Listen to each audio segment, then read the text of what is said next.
Hello, Rob. Hi, Titia. Rob, first of all, what has inspired you to become a music therapist? Thanks for asking. Great place to start. Mhm. So I had nearly 20 years of teaching music under my belt before I went back to school to get my music therapy master's. I taught singing and saxophone, high school jazz bands, and lots of K through 12 musical theater. And in that past life, I watched children especially gain something other than just music skills from the lessons. Over time, I saw kids stand taller and not just singing, but also speaking with more confidence. There was collaboration and inclusion between the kids, and we teachers were celebrating individuality, something these kids weren't getting anywhere else in their lives. And I realized this wasn't just about making good music or good theater, it was something else. And so I looked into what else was going on, and I found my way back to school to learn about music therapy. That's really inspiring. And Titia, what has inspired you to continue for 40 years? It's the music and the clients who continue to inspire me with wonderful events and surprises during our sessions. Music is such a strong catalyst, bringing about unexpected changes in people. And I think my most memorable surprise was when I heard an elderly woman very quietly singing along to the song Daisy, the bicycle built for two. I had known her already for a while, but I had never heard her speak or sing. And as it turned out, this was the first time any of the staff members heard her voice, too, after many decades of selective mutism. We were all in tears when we realized how special that moment was. Wow. Yeah, that's extremely remarkable. I can see how it makes you want to continue. Well, what are some of the goals that both of you work towards with the clients in the program? Totally. Our first goal is often motor skills, which might look like physical therapy or a workout, like playing a big drum with sticks or dancing or shaking a maraca, like over your head and around, and engaging big muscle groups like the legs or the shoulders. Or it might be about fine motor skills, like covering the holes of a recorder and having really accurate fingers. Or it might be twisting the wrist and getting different small muscle groups active and working. Another thing we might do is crossing midline with a two-handed instrument like the tambourine and engaging the client's non-preferred hand. We also use adapted instruments. We might provide a drumstick with extra grip or something similar to get everyone of all abilities playing. Wow. Titia, we want to take the next one? Yeah, making choices is another goal we work on in many different ways with the clients. In a world where for them there are so many things that they don't have agency over, we want to promote their individuality. Which song would you like to sing or hear? Which instrument would you like to play?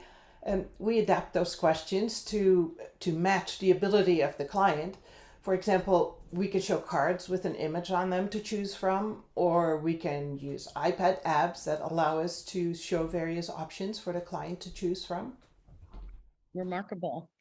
Anything else? I really enjoyed cognitive goals. I get to ask, like, what does a song or a lyric mean to a client? Or like in a Disney musical song, I might ask the client to recall what's happening in the scene around the song.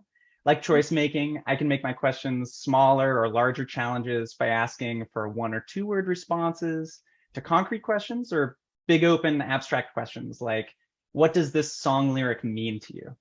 This can also be musical puzzles to solve, like fill in the lyrics or to Okay. play an instrument on cue, like I lost my poor meatball when somebody ah Sneeze. gotta sneeze. Right, you got it.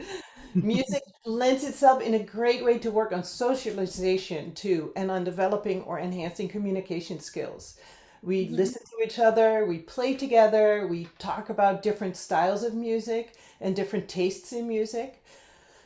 Music allows the clients to see each other in a different light too. A few months ago, one of our clients saw the festival performance of one of his peers and commented with an enthusiastic, "Wow, that was great. I had no idea you could play the flute." Wow. The last goal that comes to my mind is self-expression. And this is where I find music particularly shines as a therapeutic medium. Everything we do celebrates individuality and validates a person's experience. So our sessions become a safe place for clients to express ourselves in their unique way. There's no wrong way to do music with Titia or me.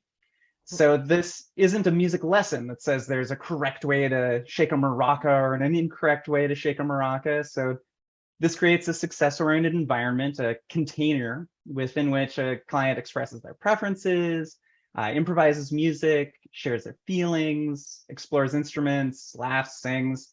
And we're not limited by language or ability or judgment. We get to honor a client in their unique ways of expressing themselves. Well, yeah, it just sounds like it's so much fun to be in a music therapy group and in your program. I look forward to coming and checking out one of them. And actually, Titia, what does a joyful community of sound mean to you?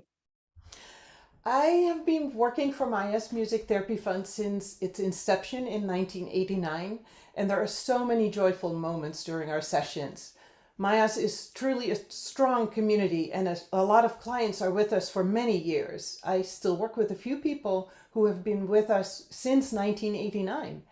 Wow. Our annual festival is a community event, not only for the clients, but also for their families and friends who get to share the joy and the success of each performance. And Rob, what have you learned while practicing music therapy through the pandemic? Oh, so much. I went back to school in 2018 and graduated during the pandemic, so learned a lot. The biggest lessons are from adapting to the unique challenges that making music online will present. For example, playing music together is different because of the time delay. We're experiencing it right now. So a note or beat of music reaches the client about a second later than I make it, and vice versa. And so I've changed the way I play to not clutter the soundscape. And I actually managed to play straight ahead jazz with a client every week.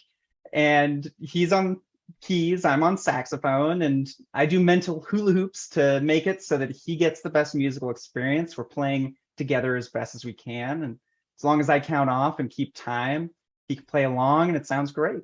On my end, it's a little messier, but it works.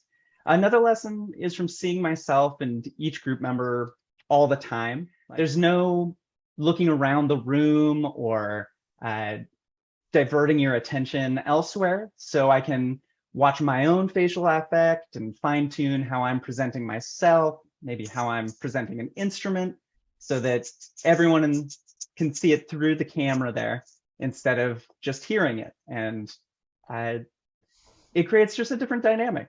But all the clients in the group are available to me with just one look. Lastly, and this is a tip for everybody in video conferencing, you've got to keep moving so your video doesn't look frozen. Thank you for all that. And Titia, how do you envision Maya's going on in the future? I'm hoping that we will be going forward with a combination of virtual and in-person music therapy, which will allow clients who live far away to continue online, as well as those who are for other reasons unable to move back to in-person sessions once we are ready to do so. Great. Well, thank you both so much. We really can't even thank you enough for all you do, for all our clients and everybody with your amazing skills.